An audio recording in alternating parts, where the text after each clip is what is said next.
Terus, ini penting juga, akal.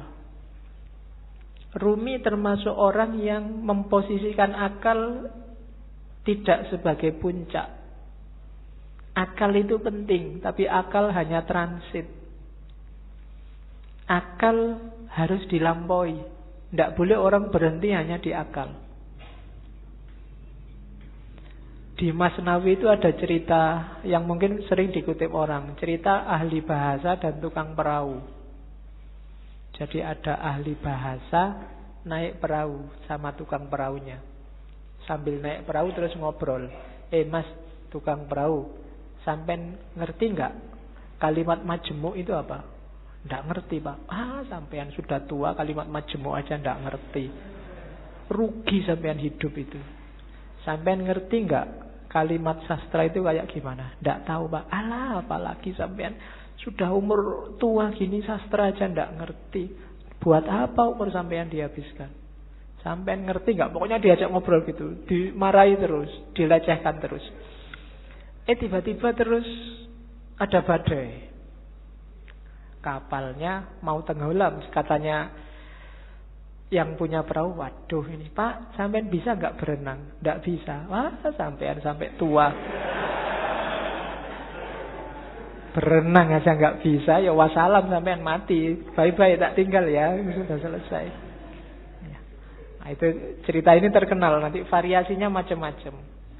Tapi ini Rumi mau nyindir bahwa ya bolehlah ada orang pinter, tapi sepinter-pinternya orang itu kan sesuai bidangnya. Yang pinter filsafat mungkin tidak ngerti sama sekali tentang fikih. Yang pinter fikih mungkin tidak ngerti tentang kalam. Yang teknik mungkin tidak ngerti tentang kedokteran. Sak jago-jagonya Habibie, kamu tanyain, Pak Habibie, ngerti nggak teorinya Ghazali tentang? Tidak ngerti dia. Dia ilmunya penerbangan. Jadi tidak. Maka orang pinter yang sombong itu janjane orang bodoh. Sepinter apa sih dia? Ilmunya seluas apa sih? Tidak ada. Orang itu selalu pinternya fakultatif. Sesuai fakultasnya masing-masing. Tidak ada ilmu universal. Makanya tidak ada kuliah di universitas, yang ada di fakultas. Universitas cuma mengkoordinir. Kalau digabung dari banyak fakultas, jadilah universitas. Kan logikanya begitu. Jadi cerita ini sebenarnya Rumi menyindir, sejago-jagonya akalmu hanya bisa menangkap sesuai pengalamanmu masing-masing. Tidak akan lebih dari itu. Tapi saya ngerti dunia luar angkasa loh Pak. Ya, paling kamu pernah baca buku tentang luar angkasa, kan itu aja. Filsafat saya juga ngerti, matematika juga ngerti. Yang kebetulan kamu ngalami membaca atau ngalami belajar. Yang tidak ya enggak. Sokrates mungkin orang paling pinter, tapi sama istrinya urusan nyambel apa urusan bikin sayur itu tetap menang istrinya. Ya kan? Sepinter apapun Immanuel kan, kalau bannya bocor, kan ada cerita satu ketika Immanuel kan bannya bocor, sadelnya patah. Begitu nyampe di tukang sadel, Immanuel kan pingin nguji yang punya, tukang sadel tolong saya dibikinin sadel yang pakai rumus trigonometri plus 2 kali. Dari tukang sadel tidak bisa saya. Kalau sadel biasa bisa, kalau pakai rumus macam-macam tidak bisa. Ya memang beda ilmunya. Jadi yang pertama catatannya akal itu tidak segalanya. Kalau kita hanya bersandar pada akal, maka kita bersandar pada batas pengalaman kita sendiri. Karena sejauh apapun ilmu kita, ya sebatas yang pernah kita alami. Ilmunya mahasiswa filsafat pasti beda dengan mahasiswa pendidikan, pasti beda dengan mahasiswa teknik. Itu batasnya akal. Jadi saya bilang tadi, akal hanya transit. Katanya Rumi, akal, jasmani, lahiriah ini harus sih, cuma Dia bukan tujuan, dia hanya alat transit kita untuk menggapai yang lebih dalam, lebih tinggi. Wilayah ilahiyah. Jadi jangan dihentikan akal untuk akal. Atau kalau fisik misalnya harta untuk harta. Tidak bisa berhenti di situ. Karena hidup kita ini rumusnya adalah inna lillahi wa inna ilaihi roji'un. Dari Allah dan sekarang sedang berjalan menuju Allah lagi. Maka apapun pengalaman, kalian punya apapun, ngerti ilmu apapun, punya harta apapun, punya kebisaan apapun, harus dalam rangka mendukung berjalan semakin dekat pada ilaihi roji'un. Termasuk akal. Kita dikasih Allah akal, panca indera, itu sebagai sangu untuk ilaihi roji'un. Jangan sampai tersesat. Bahkan Allah saking sayangnya sama kita, gak cuma itu, kita dikasih buku pedomannya langsung, namanya kitab suci. Gak itu juga, karena khawatirnya kita gak mau baca, kita dikasih nabi juga, dikasih rasul juga. Dalam rangka apa? Biar langkah kita ilaihi roji'un ini pas, gak keliru. Maka katanya Rumi, akal kita, panca indera kita, apapun yang kita bisa, yang kita miliki, ini harus jadi jalan, harus kita lampaui menuju ilaihi roji'un tadi, dalam rangka bertemu dan berjumpa sama Allah. Kalau enggak, berarti satu di antara dua. Kalau bukan kesia-siaan yang nanti kita sesali, mungkin juga ketersesatan. Sia-sia itu tidak ada gunanya, kita tuas capek. Tersesat itu kita nyeleweng, jalurnya tidak ilaihi roji'un. Kalau Al-Quran bilang yang bisa ilaihi roji'un itu nafas mutmainnah. Ya ayyatuhan nafsul mutmainnah, jiwa yang tenang. Maka tugas kita di dunia ini bikin nafas kita mutmainnah, biar nanti bisa ilaihi roji'un, bisa kembali dengan mulus, dengan lancar pada Allah. Nah, itu akal. Jadi termasuk ngaji ini ya. Ngaji ini tidak boleh bikin semakin jauh dari Allah. Harus bikin paling tidak selangkah kecil lebih dekat sama Allah. Kalau enggak, mending kamu tidak usah ngaji. Kalau ada ya Pak, saya tuh ngaji filsafat terus jadi nggak yakin Allah itu ada apa enggak. Terus kamu tidak usah ngaji lah kalau gitu. Kok waktu ditanyain Allah besok kamu nunjuk aku. Itu yang ngajari Pak, nanti gitu aku susah aku. Enggak, pokoknya apapun harus bikin kamu selangkah lebih dekat. Kuliah juga begitu. Kamu kuliah juga, target sementaranya sih untuk penyemangat itu kan yo IP lah, pekerjaan lah, tapi harusnya kuliahmu bikin kamu semakin dekat sama Allah. Makan juga begitu, tidur juga begitu, pacaran juga. Ya, jadi kalau punya pacar, bilang ke pacarmu, kita komitmen ya, kita pacarannya semakin mendekat ke Allah. Ya diatur sendiri rumusnya, kamu yang ngerti. Ya, kalau mau pegangan tangan, bismillahirrahmanirrahim. Ya, kalau sudah, alhamdulillah. Oke. Itu maunya Rumi. Jadi apapun fasilitas yang diberikan Allah pada kita sekarang, manfaatkan itu untuk ilaihi roji'un. Hakikat kita ada di situ. Dan semua yang bikin kita semakin jauh dari ilaihi roji'un, hindarilah. Termasuk mungkin yang casingnya, casing itu kan tampakan luarnya, kelihatannya ini sangat agama deh, kelihatannya ini sangat islami deh, tapi kok rasanya bikin kamu semakin gak dekat sama Allah, mending dijauhi. Oke, itu Rumi. Saya ingin ngomong sedikit tentang ini. Tarian berputar, Darwis, Whirling Darwis. Di tarian ini ada beberapa kunci ajarannya Rumi. Ya kalian lihat kemarin di masjid juga ada. Itu ada rumusnya. Mungkin kalian lihat ini kan semakin muter semakin cepat, semakin lemah semakin cepat. Ada yang tanya kok enggak pusing ya? Enggak. Ada rumusnya. Kalau pengen enggak pusing, yang pertama waktu muter, kepalanya jangan ikut muter. Jangan ikut geleng, jangan ikut ngangguk. Yang kedua jangan merem. Kalau merem ada kecenderungan lebih pusing. Yang ketiga jangan lirak-lirik. Pandangan matanya harus lurus. Jadi yang gerak cuma badannya. Posisi tangan itu penting. Tangan kanan menunjuk ke atas, tangan kiri ke bawah. Ini menjemput, menunggu hidayah dari Allah. Kalau sudah dapat disebarkan ke bawah. Jangan dilek dhewe basa Jawane. Aja dipek dhewe. Kalau dapat ilmu banyak, kalau dapat yang penting-penting ya disebarkan. Jangan pelit, jangan nunggu diundang dan dibayar baru mau ngajar. Ya.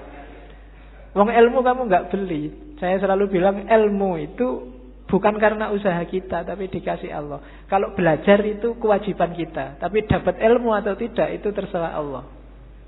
Makanya kadang-kadang ada mahasiswa kuliah kok ngantuk. Jangan dimarahin, mungkin memang belum rezekinya dapat ilmu dari dosennya. Jadi ini menjemput hidayah, yang ini menyebarkan.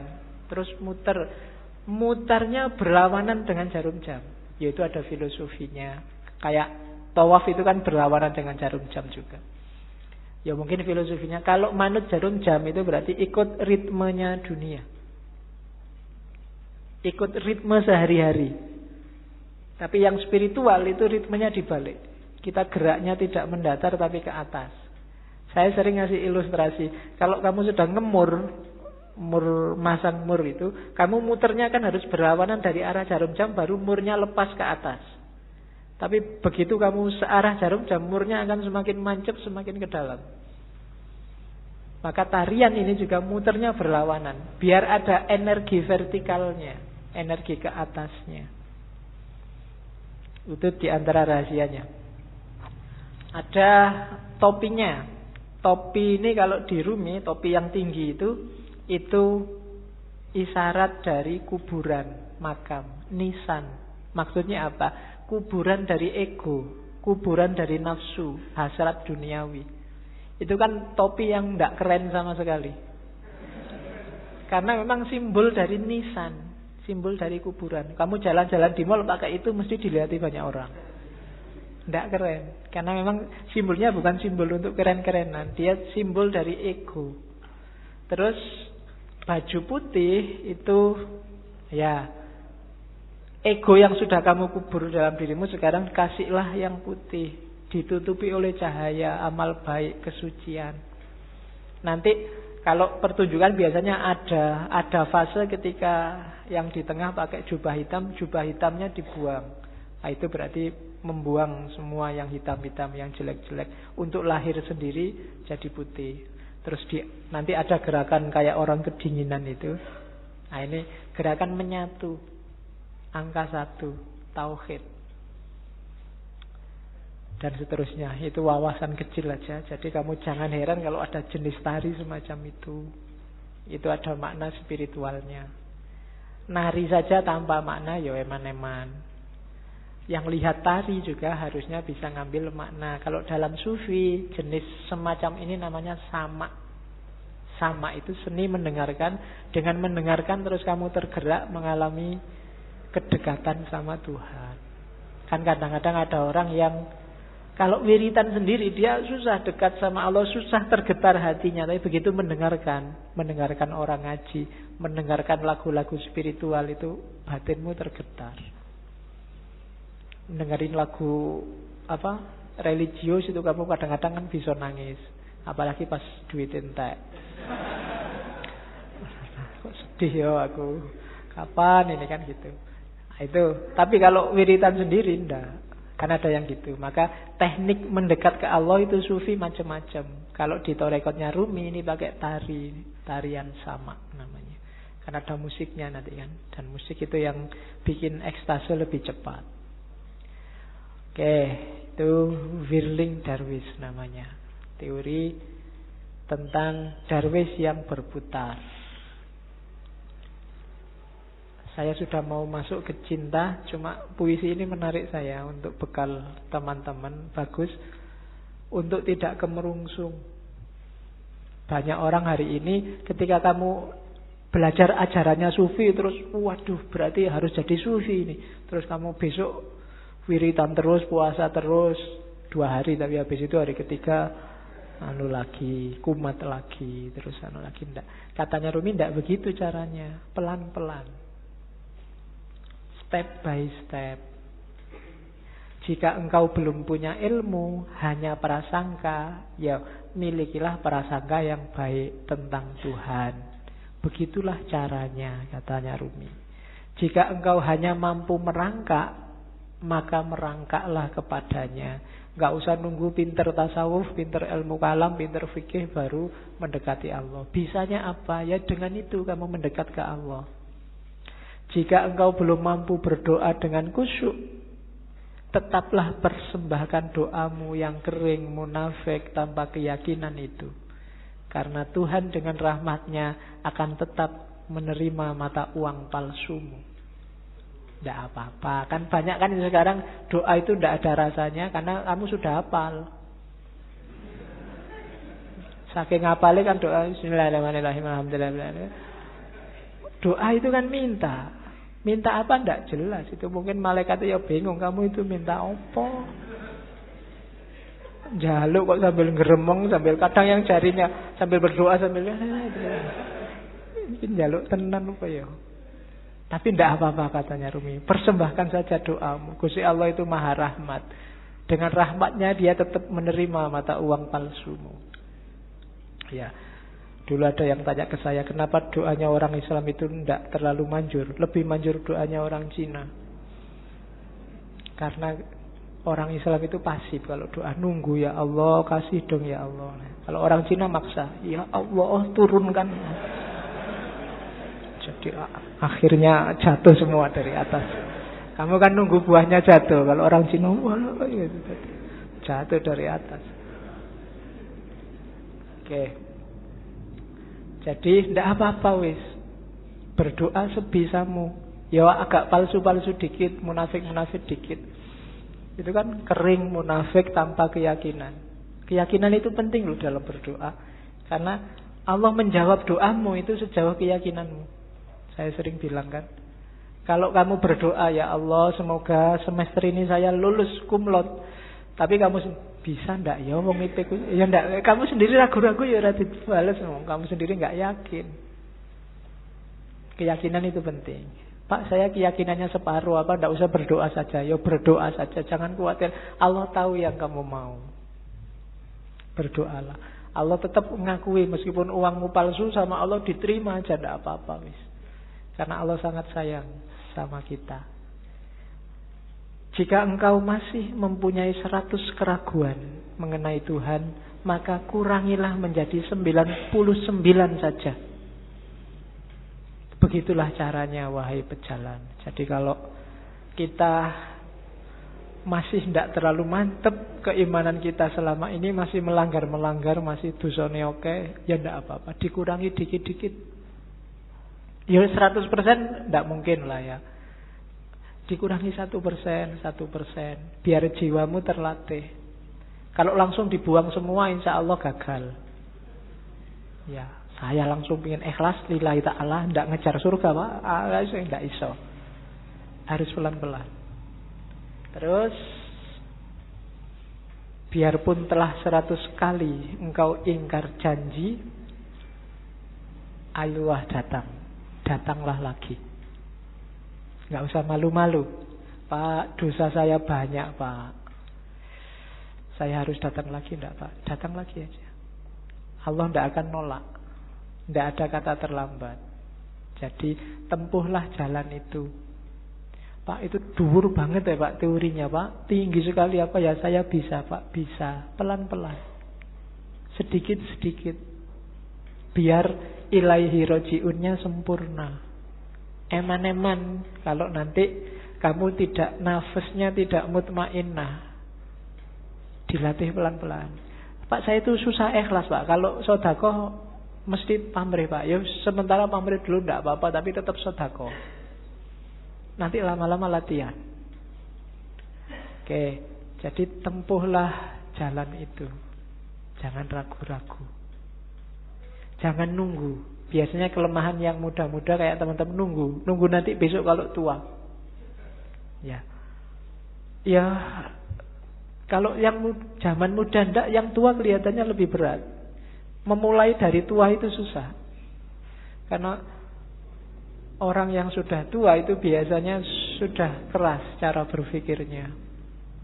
Kalau bahasa psikologinya sudah jadi, dia sudah mature, sudah mateng. Barang mateng itu satu-satunya yang bisa dilakukan adalah mempertahankan kematangan atau bosok. Apa bosok Indonesia bosok itu? Iya, busuk. Jadi kalau bisa terus-terusan bertahan di mateng. Kalau enggak ya lama-lama busuk itu apa? Pikirannya enggak laku. Kalau bahasa filsafatnya out of date, ketinggalan zaman. Dirubah susah. Makanya kadang-kadang orang itu sudah tua, umur 30 kok enggak kawin-kawin, itu biasanya malah susah, malah lama. Terlanjur matang. Iya. Peribahasanya kan begitu. Jodoh di tangan Tuhan, tapi umur 30 tahun ke atas Tuhan lepas tangan. Suruh nyari sendiri. Sudah capek Tuhan, nunggu sampai umur 30 kok nggak kawin-kawin. Oke. Terus